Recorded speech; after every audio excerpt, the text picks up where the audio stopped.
this NIL thing, Mm-hmm. I want to just get right into this because when your headphones are too loud, name, image, and likeness matters.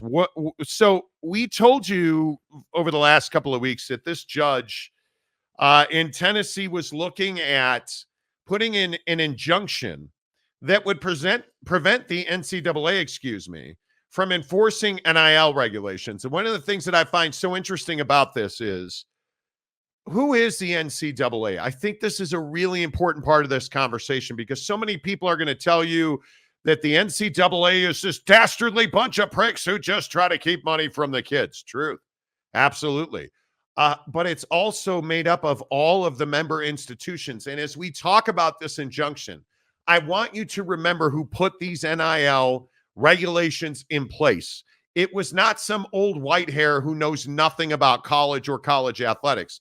It is the presidents. It is those that run these universities who put these NIL regulations in place. And I think that matters because over the weekend, a judge instituted a preliminary injunction preventing the NCAA from enforcing its NIL regulations. And what does that mean to laymen like you and I, or me in that case? Would mean schools can pay NIL money to athletes directly.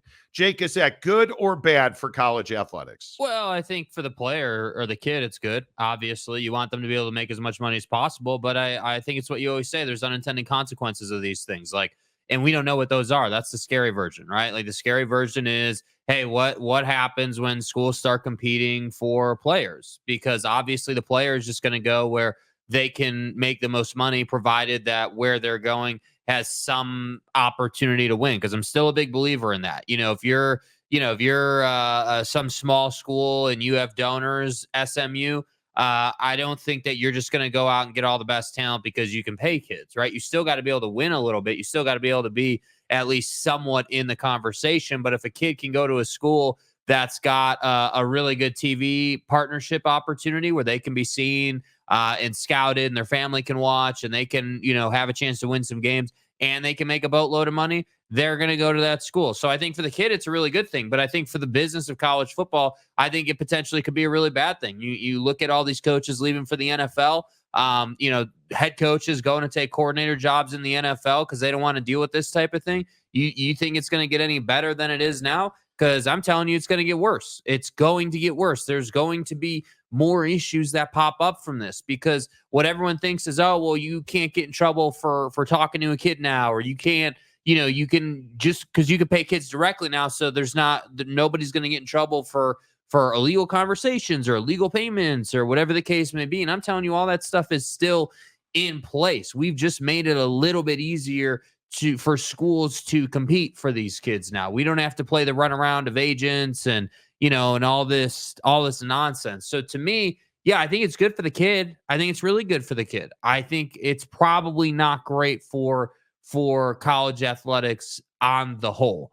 I will say I do think for the rowing team, this is great. This will really help you be more viable. This will help kids pay for their schooling, pay for their education, pay to have a life. Like that's what this will do for the lower end athlete. But for college football, I think it's going to be a racket. The only question is how big of a racket it's going to be. Yeah, and I go back to these state attorney generals suing the NCAA. Like, why are you not going after your university president?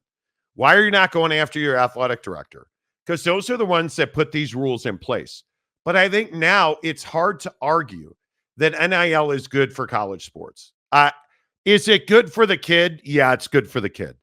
Is it good for college athletics? I think NIL has been absolutely a cesspool of death for the NCAA and its athletic endeavors. These universities are suffering under the weight. And for all of my friends I saw Harry Austin was in. UTSA can kiss your ass goodbye because I think it's great institutions that care about their athletics like UTSA or, name your garden variety small school, your G5, your Blessed State, or your Fresno State. You're in real trouble here because you cannot compete with the big boys in college football. You cannot. And college football is what powers every athletic department, period. And you have some one-offs, Gonzaga basketball and others. This is not a good thing for college athletics. It simply is not. And I think it is again what we do really in our country, as I tell you guys every day that sports and life in this country run very close together. We like to blame others for rules that we put in place. Like that's something we do routinely. Yeah, all the time, every day. Right? And that's what this is. That's what this injunction is. You had a state attorney general suing the NCAA, which meant you were suing your state school, and it's because you don't like the rules anymore.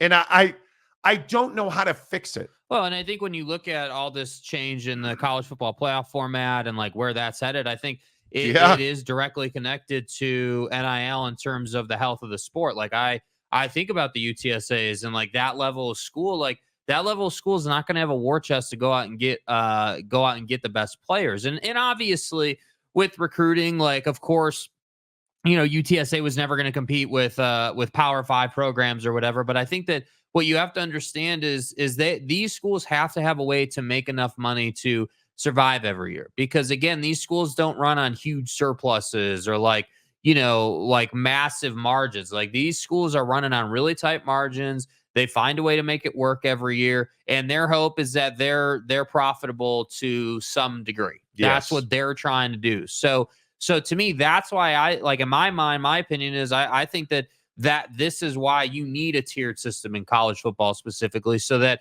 the UTSAs can compete with folks on their same level, at their same budget level, and they can go out and win a championship of, let's say, the third division. And because they won the championship of the third division, they get $1 million extra, let's say, through TV partners and ad revenue on the game and all that good stuff. Like that's what needs to happen for these schools to continue to be viable in the new era. But it's why you're also not going to get all this nonsense and people believing that, you know, that, well, it's the SEC and the Big Ten breaking away. It's not. And it's this idea that somehow these two conferences are going to go form something on their own.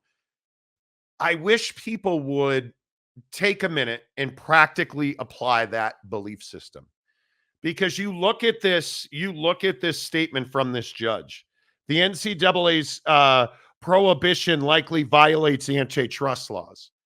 Well, what do you think? Excuse me. What do you think the Big Ten and the SEC would be doing? Mm-hmm. And I would also remind you, if the NCAA dies, doesn't the Big Ten and the SEC suffer from that? They absolutely do. Because now who's going to regulate? And it's the thing that nobody wants to talk about. The Big Ten and the SEC, Ohio State, Michigan, Bama, Georgia, that's the NCAA. They make up the NCAA. So this idea that you're trying to kill, and I think Greg Sankey's talked about this openly. Mm-hmm. Tony Petitti mentioned it last week. They know they need regulation in place. They just don't want that regulation to regulate themselves. Right. That's what it comes down to. So this God tier we're talking about that is happening whether you want it to or not, the God tier that we are talking about simply is, hey, the top grossing teams, that you're going to have to set the bar low for that, by the way, because you can't just have 10 teams in the God tier. Right. That doesn't make any sense at all. Why would you do that? You already have that. It's called the college football playoff. You're going to have probably 50 universities, I would assume, in that God tier. And those 50 universities are going to have the ability to pay significant NIL money directly to student athletes in football. Because I think this God tier is football only. It is not going to be the rowing team. Yeah.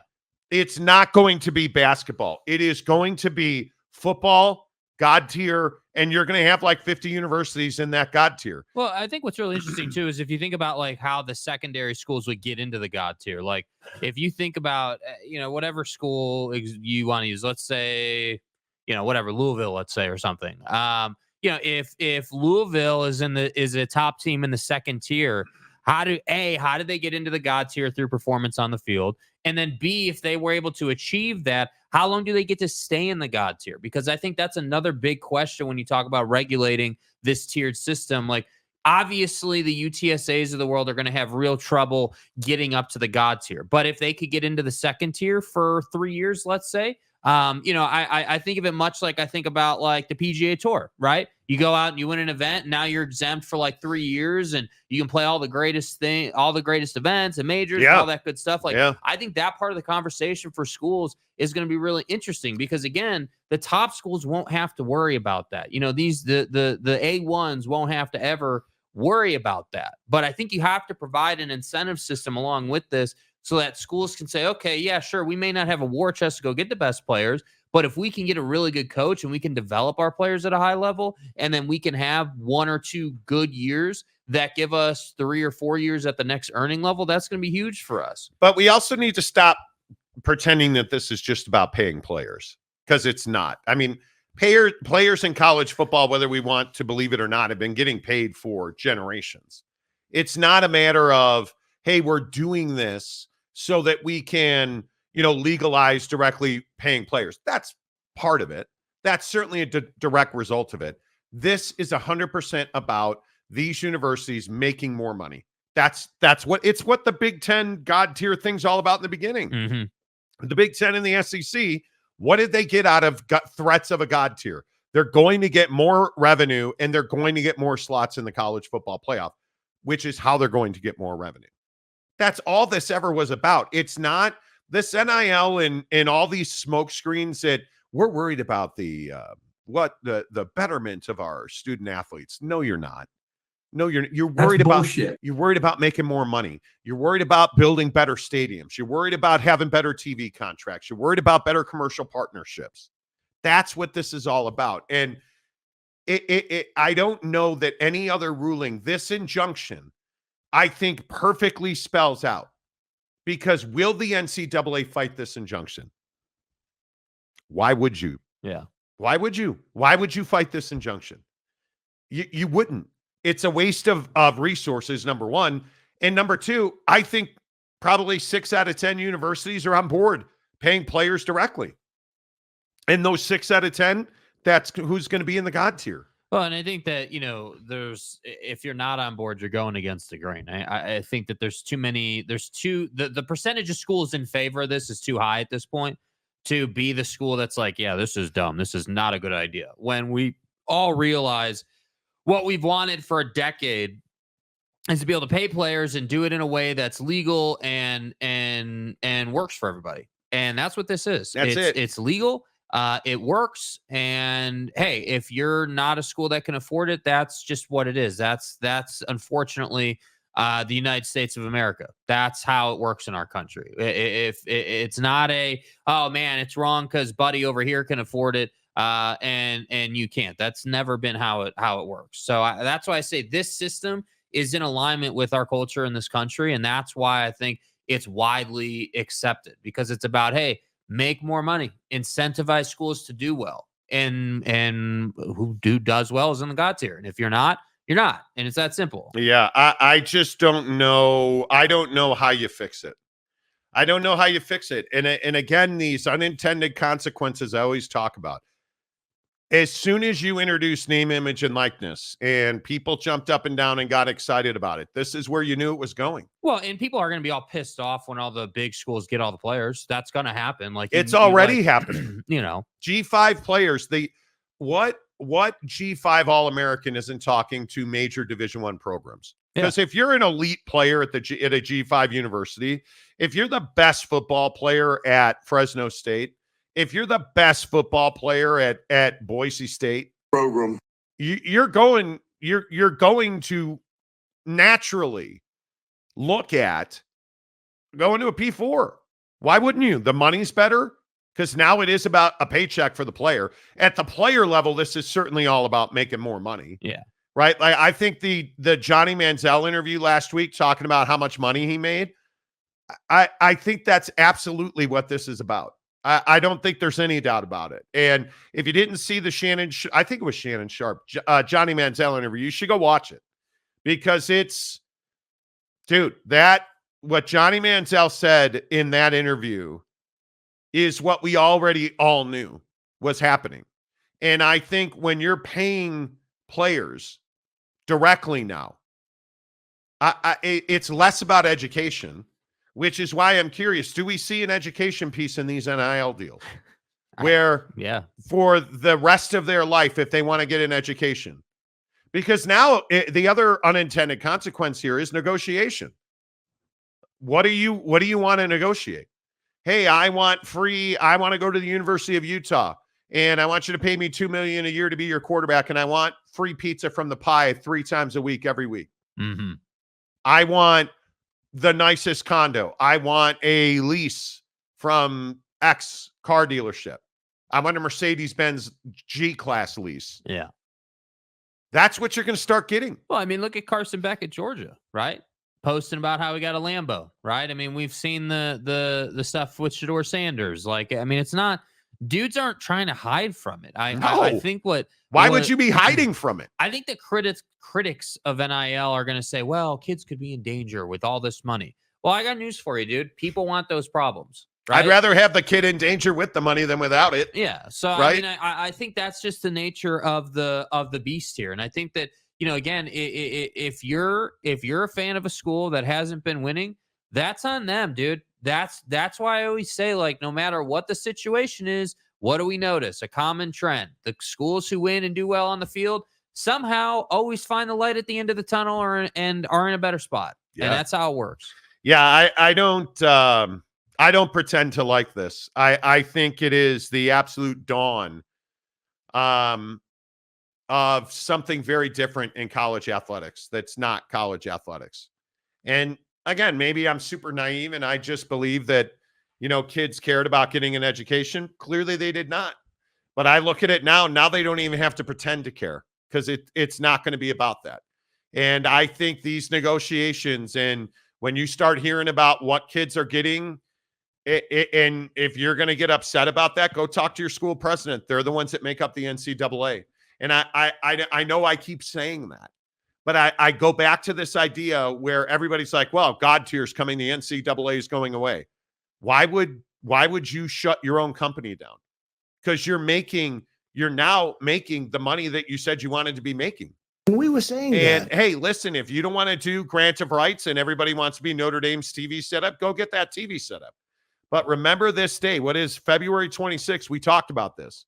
Hey, Monty, remember back in 2024 when we talked about this, and on February 26th at 2 a.m. in the morning, and you were talking about how terrible the world's going to be? Well, it's not really a direct quote, but my point is, remember this, because I think this is not a good thing for college football. If you are a huge college football fan, and who among us is not, if you are a huge college football fan, this is terrifying, because I think we're going down a road where we don't know what's going to happen because we've never seen this before. There is no going back. There is no going back. You can't unwind the watch, obviously. And the known consequences are so significantly worse than what we've had for the last 5 years. The lower tier programs are really going to suffer. And I just don't think it's the right way to go about it. Yeah. I know. I don't think it's the right way to go about it. And I will just again say the NCAA is not the villain here. It's all these university presidents that you so much revere and don't want to criticize. It's all of those folks. They're the ones who put these NIL regulations in place. They're the ones that write policy at the NCAA. They're the ones who hire the president of the NCAA. And their president now, again, and I know that this is not a secret, obviously, but Charlie Baker is the one who came up with the God tier. The guy who works for all the people who want to be in the God tier. Oh, shocking. He came up with the God tier. You know. So wait, I thought the NCAA was the villain. No, it's not. They just want to make more money. Yes. And if you look at the NFL, tell me it's not the exact same thing. It is. It is. Tell me that Charlie Baker's not Roger Goodell, and tell me that all the NFL owners are not these presidents and these chancellors of these universities. Yeah, there's just more of them. That's that's always been college football's issue. That's why the NFL is so successful, because the group is small enough. There's enough teams in the league to support the whole country, geographically speaking, but the group of those owners who own those teams is small enough that you can do business as a group. You're not hundreds deep the way you are in college football. So I think that's always been the challenge. Like, how do you appease dude on the East Coast and dude on the West Coast when there's like three different schools in Florida and like 10 different schools in California? That's really difficult to do. So that is why the God tier needs to happen, because you need to be able to do business at different levels. And so once that takes place, everyone, we're going to be asking and say, how do they regulate this? How do they, what is the rope that we're putting around this? Like, what is the structure and the framework that these schools have to play in? Because I guarantee you this, it's not just going to be some wild, wild west situation. They are going to put rules in place for how all of this pans out. Like, everyone always likes to ask, well, if you sign an NIL deal for 3 years, does that mean you can't transfer? Like, that's the type of thing that we need to figure out, or they need to figure out. Consequences. Yeah.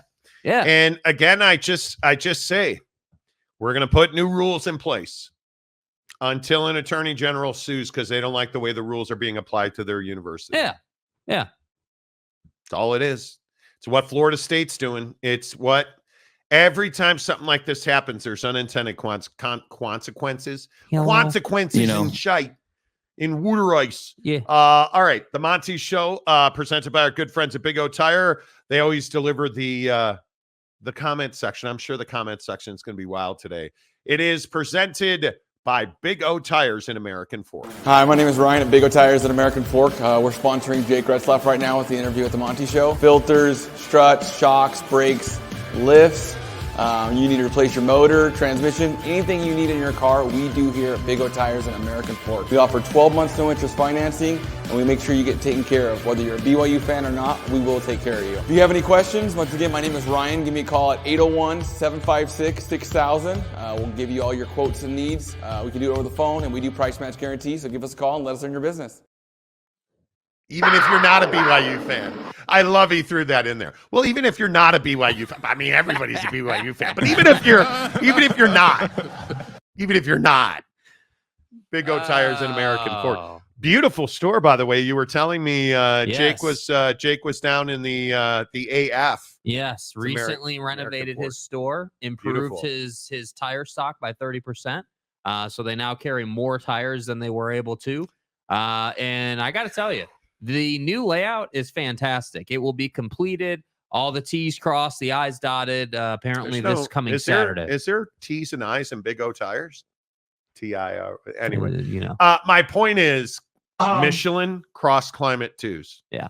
Best tire I've ever owned. I've got it on the Jeep Grand Cherokee right now. Ryan at Big O Tires in American Fork has them. Good dude doing good work. Hook it up. Big O Tires in American Fork.